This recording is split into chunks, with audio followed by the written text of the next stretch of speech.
ಡಾಲಾಯ್ತ್ ಅವರ ಸಾರಥ್ಯದಲ್ಲಿ the Friday Times news. Betageri ಪೊಲೀಸರ ಭರ್ಜರಿ ಕಾರ್ಯಾಚರಣೆ. ಕಳ್ಳತನವಾಗಿದ್ದ 4.5 ಲಕ್ಷ ರೂಪಾಯಿ ಮೌಲ್ಯದ 45 ಗ್ರಾಂ ಚಿನ್ನದ ಆಭರಣಗಳ ಪತ್ತೆ.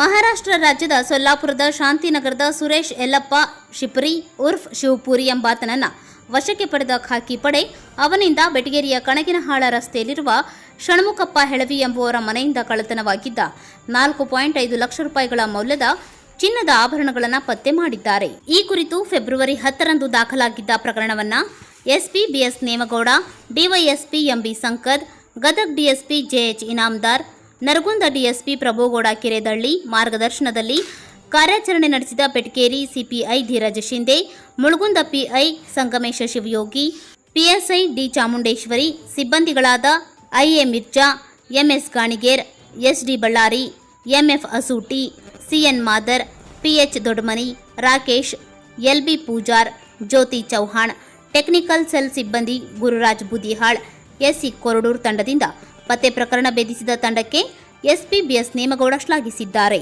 The Friday Times news, Gadag.